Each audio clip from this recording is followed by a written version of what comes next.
Hello po again! Kumusta po kayo? So tonight, magluluto ako ng tinolang manok dahil napakalamig dito sa Netherlands. So mas masarap maghigop ng sabaw pagka ganitong malamig. So these are our ingredients. Tinola cut na chicken. Kohlrabi or sayute sa atin. So wala dito so kohlrabi ang gamit ko. Baby spinach, salt and pepper for taste, and fish sauce. Nagpapasarap din siya. Simple ingredients lang siya. Onion, garlic, chopped ginger, and may lemongrass ako. So, excited! So, sa pan, lalagay tayo ng butter.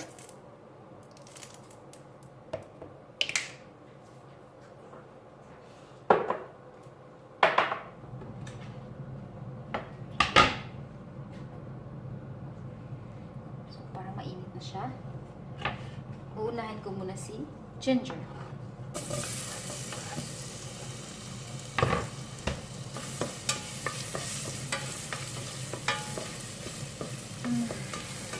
Sarap. Ginger is good because it's antioxidant. Ang bango-bango. Lalagay na natin si onion.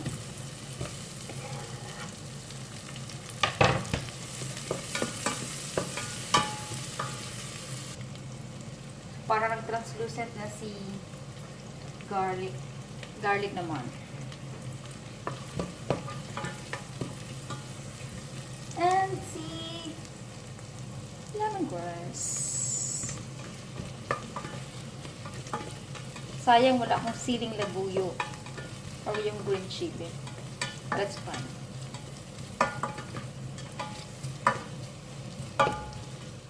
So, isa couple of minutes. Lalagay na rin sa chicken. It's a boneless chicken kasi mas gusto ko lang siyang ganito.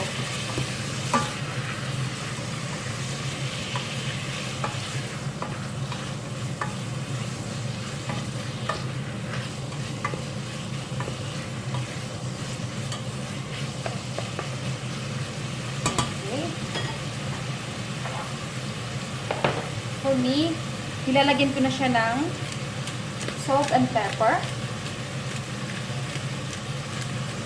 para manuot-nuot yung salt and pepper dun sa chicken while na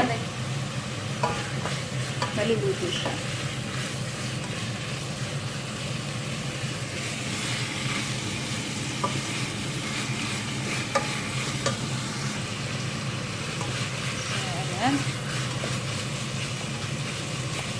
Let it cook 5 minutes maybe or 4 minutes hanggang sa mawala na yung dugo sa chicken. Couple of minutes. Let's check. It's parang okay na siya. Okay. So, add water.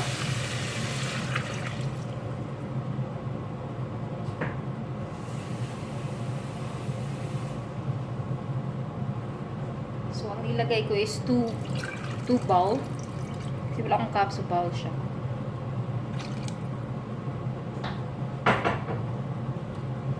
Ayan.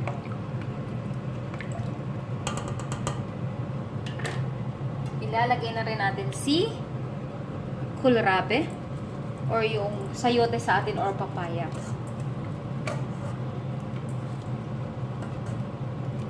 Kailangan lutuing mabuti yung chicken to avoid salmonella kasi bad yun. Hindi yun maganda sa katawan. Okay, let it boil 5 to 8 minutes. Ayan. Kulo na siya. And make sure na yung chicken really cooked kasi iwas tayo sa salmonella. Okay, this time mag-a-add na ako ng fish sauce.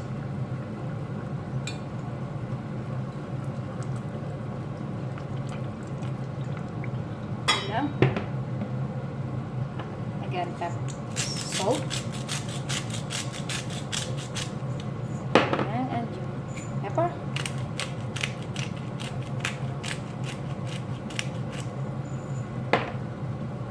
Sarap to, kinakain namin sa probinsya. Sa landasan. Cotabato. Let's try. Taste. Sarap. Parang konti pa siya. So. Okay. Now again. 3 more.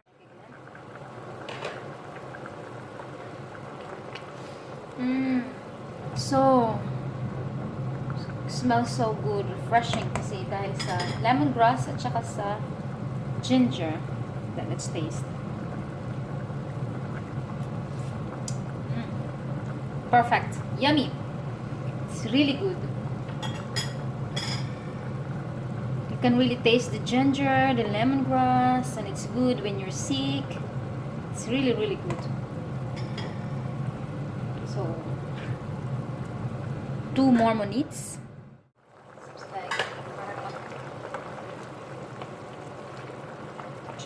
Grabe. Okay na siya.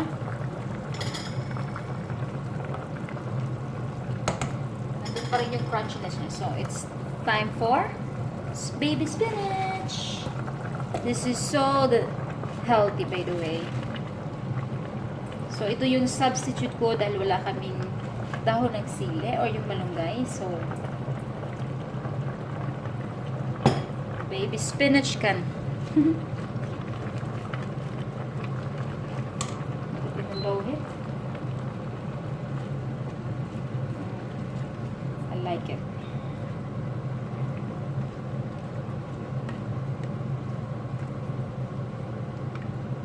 This is good with rice. Survived na yung dinner.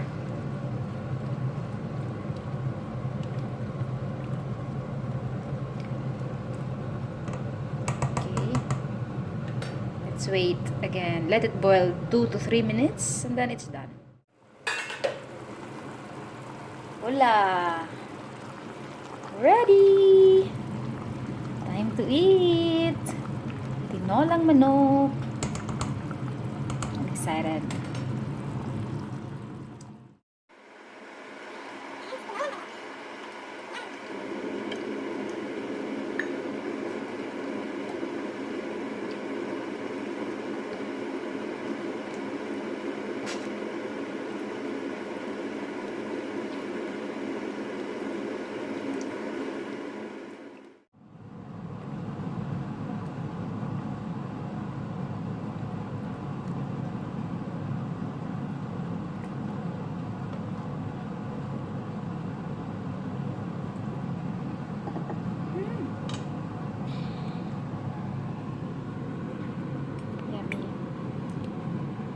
So simple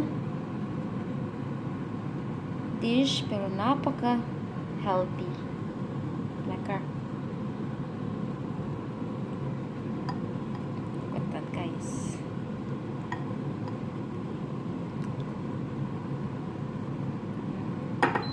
Smells good.